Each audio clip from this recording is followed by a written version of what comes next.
Hi everyone, welcome back to Kavitha dream home channel.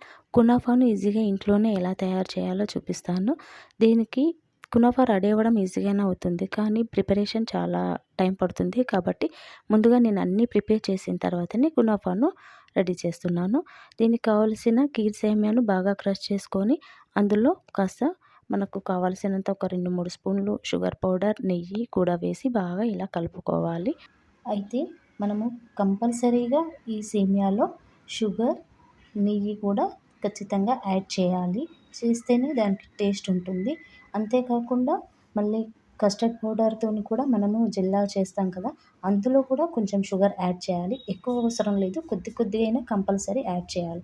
చేస్తేనే లేయర్‌కి sweet అనేది వచ్చి టేస్టీగా ఉంటుంది. లేకపోతే బాగోదు.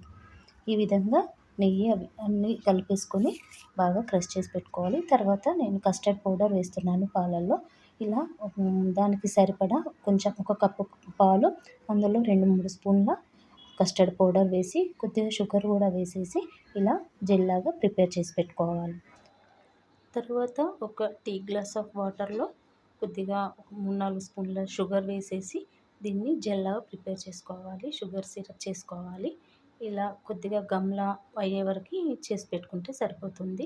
తర్వాత మనము చీజ్ కూడా ఈ విధంగా తురిమి పెట్టుకోవాలి, లేదా చిన్న చిన్న పీసెస్గా అయినా చేసుకోవచ్చు.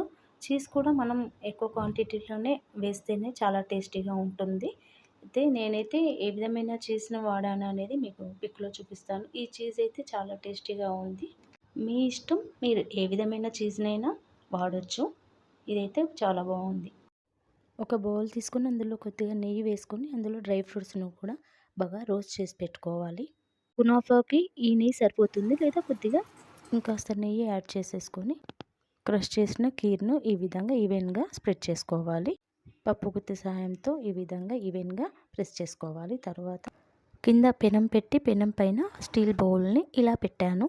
ఇప్పుడు మనం ప్రిపేర్ చేసుకున్న కస్టర్డ్ను ఈవెన్గా స్ప్రెడ్ చేసుకొని గీరు పెట్టిన చీజ్ను కూడా ఈవెన్గా వేసుకొని తర్వాత మళ్ళీ దాని మీద కీర్ వేసుకొని స్టవ్ ముట్టించుకోవాలి. ఒక 5 మినిట్స్ లోపు ఇది అయిపోతుంది.